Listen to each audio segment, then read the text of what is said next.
యువతి యువకులకు శుభవార్త. జర్నలిస్టు కావాలనుకుంటున్నారా? ఆంధ్రప్రదేశ్ తెలంగాణలో ఏఏబి న్యూస్. తిరుపతి జిల్లా SP Shri L Subbarayudu IPS గారు తిరుపతి పోలీస్ పెట్రోల్ బంక్ వద్ద హెల్మెట్ స్టాల్ ప్రారంభించారు.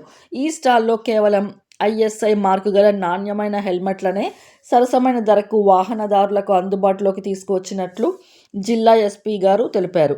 వాహనదారుల ప్రాణ రక్షణే ప్రధాన లక్ష్యంగా రోడ్డు ప్రమాదాల వల్ల జరుగుతున్న ప్రాణ నష్టాలను నివారించాలనే ఉద్దేశంతో ఈ ఏర్పాటు చేసినట్లు పేర్కొన్నారు. ఈ సందర్భంగా మాట్లాడుతూ హెల్మెట్ ఒక బరువు కాదు, అది ఒక బాధ్యత అని, ఆ బాధ్యత మన కోసం మాత్రమే కాకుండా కుటుంబం కోసం కూడా అని అన్నారు. మీ కుటుంబం మీకోసం ఎదురు చూస్తుందని, వారి ఆనందం భవిష్యత్తు మీ భద్రతపై ఆధారపడి ఉందని పేర్కొంటూ ప్రతి ఒక్కరూ హెల్మెట్ ధరించి నిండు నూరేళ్లు ఆరోగ్యంగా జీవించాలని ఆకాంక్షించారు.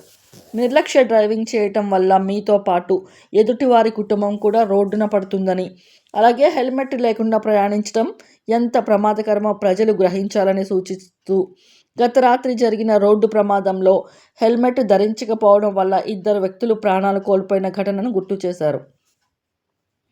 పోలీస్ శాఖ ప్రజల మేలు కోసం ఎన్నో చర్యలు తీసుకున్నప్పటికీ ప్రజల్లో చైతన్యం రానిదే ప్రమాదాలను పూర్తిగా నివారించడం సాధ్యం కాదని తెలిపారు.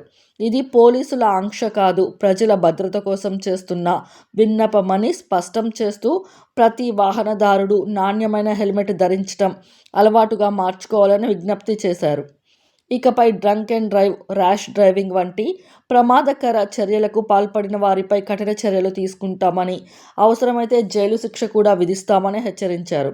దీనిని హెచ్చరిక భావించి ప్రతి ఒక్కరూ ట్రాఫిక్ నియమాలను పాటించి తమ ప్రాణ భద్రతకు తోడ్పడాలని జిల్లా ఎస్పీ గారు కోరారు.